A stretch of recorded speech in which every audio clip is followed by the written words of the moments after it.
Você sabia que o ouro atingiu um dos maiores valores da história por causa de um tweet do Trump? É isso mesmo. O metal precioso disparou, Wall Street entrou em pânico e tudo isso porque o ex-presidente dos Estados Unidos voltou a atacar o Banco Central americano e ainda ameaçou demitir o presidente do Fed. Quer entender como isso pode bagunçar a economia global e o seu bolso?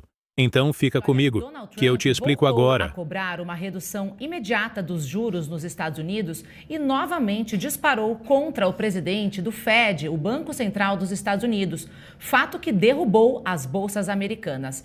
A Luísa Maiana tem todos os detalhes pra gente. Em mais um ataque público, o presidente Donald Trump chamou Jerome Powell de um grande perdedor. E, além disso, o presidente Trump insistiu em pedir um corte mais preciso na taxa de juros, dizendo que a economia norte-americana vai simplesmente decolar a partir do momento que Powell fizer a parte dele.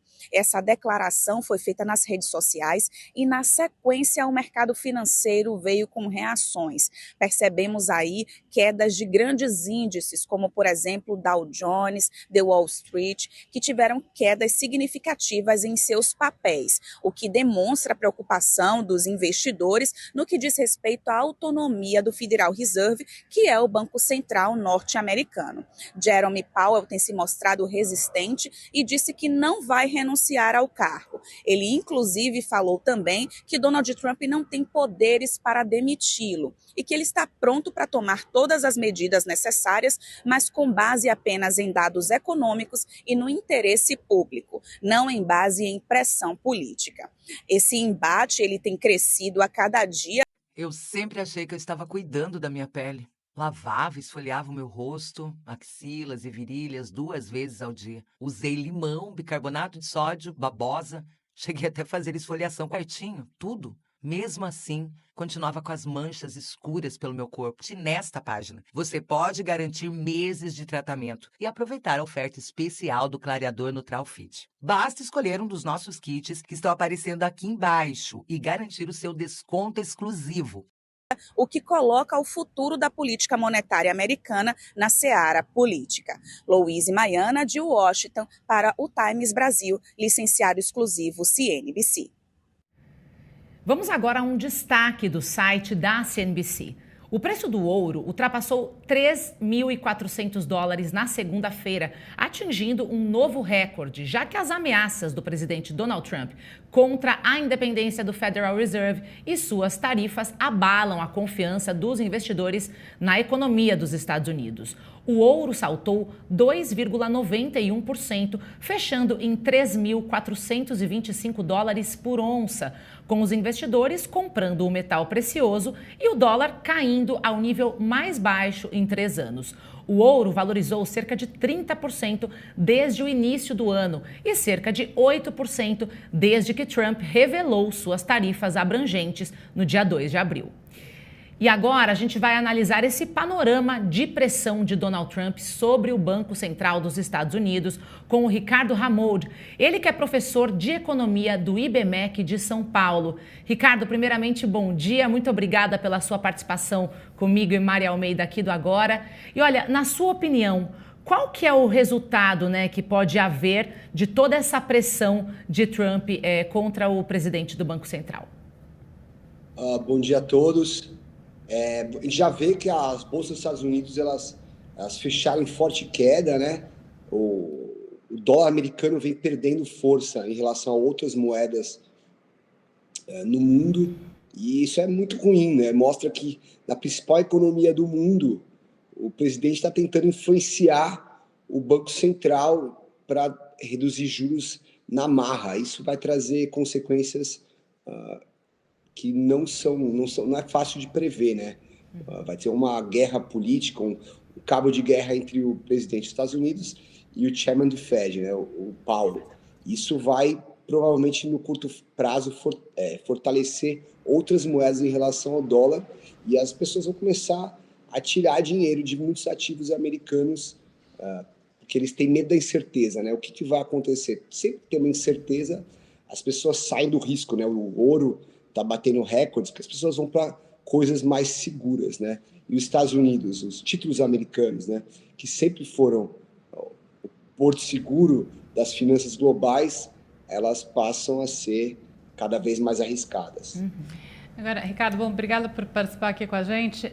Agora, o Trump, quando ele faz esse movimento, quando ele pressiona, é meio que sabido que vai ter algum tipo de... que esse efeito aí, digamos assim, de geração de insegurança vai acabar acontecendo, o que, do ponto de vista do Fed, na medida em que você tem uma instabilidade, essa instabilidade gera alguma fuga do dólar, até pressiona por um aumento da taxa de juros, certo? Ou seja, no sentido contrário do que a pressão do próprio Donald Trump. Quer dizer, isso não está na conta? Como que você vê essas contradições entre a ação e a possibilidade de reação aí esperada do próprio mercado em relação ao que ele acaba provocando?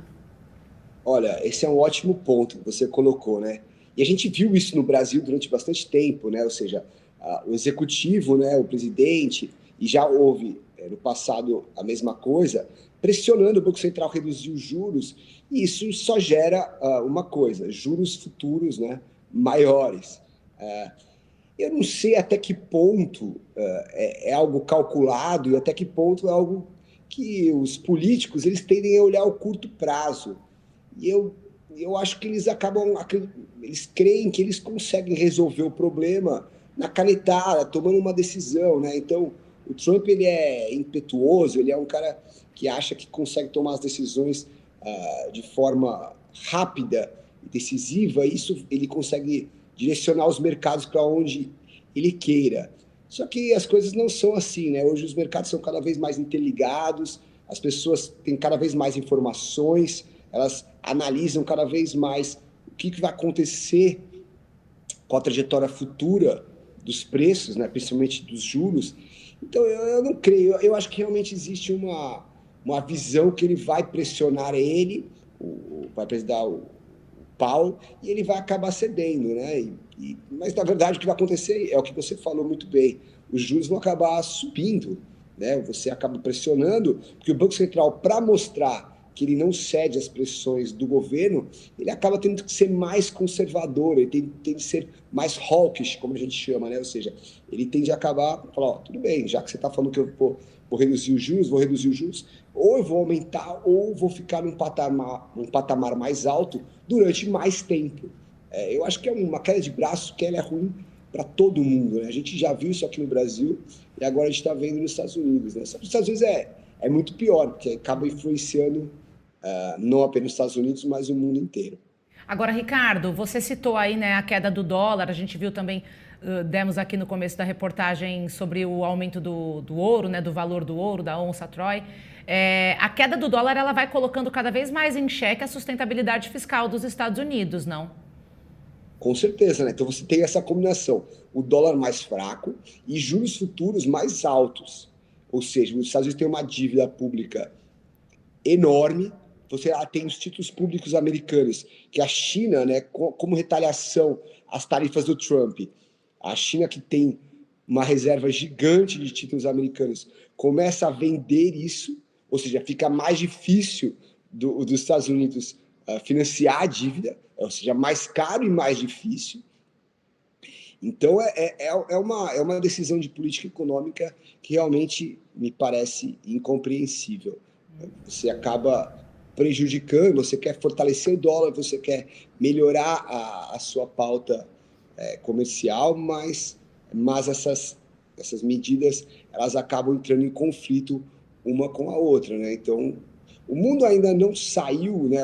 E vai demorar bastante para o mundo sair do dólar, porque ainda não há uma alternativa clara do que substituiria o dólar, né? A gente tem um ouro que tem valorizado, mas você não tem algo fácil que vamos substituir o dólar por essa moeda, ou por ainda tem uma cesta de moedas, né? Tem diversos ativos que vão gradualmente substituir o dólar, mas ainda o dólar vai ficar como uma moeda principal durante um bom tempo, por falta de opção, eu diria. Então, acho que o Trump e a equipe econômica dele, eles trabalham com isso. Olha, o dólar é muito forte, o comércio é feito em dólar ainda, as reservas da maioria dos países ainda é majoritariamente em dólar. Então, eles acabam jogando com isso e tentando fazer apostas muito arriscadas. Eu ia te perguntar exatamente isso, né? Quer dizer, o Trump deve ter na conta dele o fato de que o mundo em si acaba estando um pouco, né, tá num cheque aí, porque por mais que você possa fugir, por exemplo, dos títulos públicos, né, e como a Paula bem perguntou, isso causar algum efeito, você não tem uma fuga massiva, porque a riqueza de cada país também depende de uma certa sustentabilidade do dólar, né? O dólar perde valor, todo mundo perde junto, porque de alguma maneira todo mundo está minimamente aí em dólares. E aí eu ia perguntar assim, bom, para o curto prazo, provavelmente é isso, você não sai muito rápido, mas você considera que o grau de instabilidade gerado deve provocar agora um movimento mais intenso e contínuo, e aí talvez de médio e longo prazo, em busca dessas alternativas? Quer dizer, chegou um momento onde o mundo vai falar, não, eu vou sair, ainda que eu não consiga sair plenamente agora, mas eu vou me desmontar, eu vou tentar sair do dólar e procurar alternativas, e agora seria um momento histórico para essa saída ser definitiva?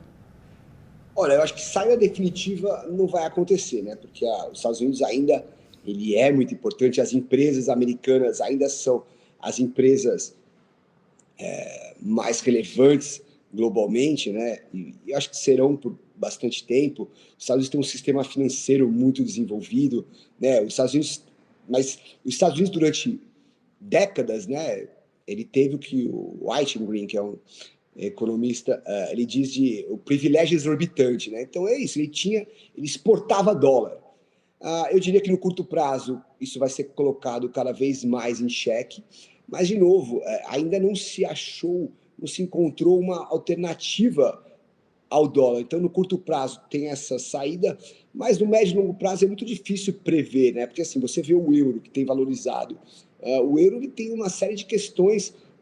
Qual euro, né? É o euro da Alemanha ou é o euro da Espanha, Portugal, Grécia, né? Ou seja, dos países que têm uma solidez fiscal menor. Você tem o franco suíço, né? O franco suíço ele é uma moeda com pouca liquidez, tem pouco franco suíço. O Japão, né? A moeda japonesa, o Japão está em estagnação há muito tempo, né? Décadas. O sistema chinês, né? A moeda chinesa, ela é uma moeda ainda que o sistema financeiro chinês ainda ele é pouco transparente, então se as pessoas têm desconfiança de aportar, de colocar no dólar, vai para a China, que está em conflito com os Estados Unidos. Imagina, por exemplo, num caso de um conflito entre Taiwan e China, o que aconteceria, né, com uma moeda chinesa? O ouro tem muita parte física, né, é difícil de você transportar. Então, eu diria que, por um bom tempo, ainda teremos o dólar bastante relevante no comércio internacional, nas finanças internacionais. O que eu diria é que a gente vai caminhar cada vez mais para uma situação mais multipolar, ou seja, os bancos centrais, e até o Banco Central brasileiro já fez isso, né? A nossa reserva ela é, em grande parte, em dólar, né, em títulos públicos americanos, mas você começa a diversificar mais. Então, o que você tinha quase tudo em dólar, as pessoas começam a diversificar. Vamos colocar um pouco em euro, um pouco em francos suíços, um pouco em ouro, e você vai diversificando as moedas, né? A China está pressionando isso, né? Vamos tentar substituir o dólar, vamos aumentar o comércio nas moedas, principalmente na moeda chinesa. Mas eu acho que ainda vai demorar bastante tempo e talvez isso seja revertido em algum momento, né? Se os Estados Unidos conseguir colocar a casa em ordem ali, mostrar que tem uma solidez fiscal e parar de criar tanta instabilidade, os Estados Unidos ainda, né? O mercado acionário americano é muito importante, tem muito dinheiro indo para lá, todo mundo quer estar lá. Eu acho que no médio prazo, se isso for revertido, é possível que o mundo seja mais multipolar, o sistema financeiro seja mais diversificado, mas o dólar ainda seja a principal moeda global.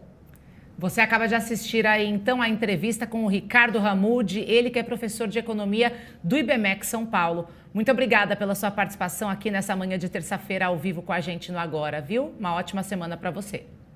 Um grande abraço a todos, boa semana. Até a próxima.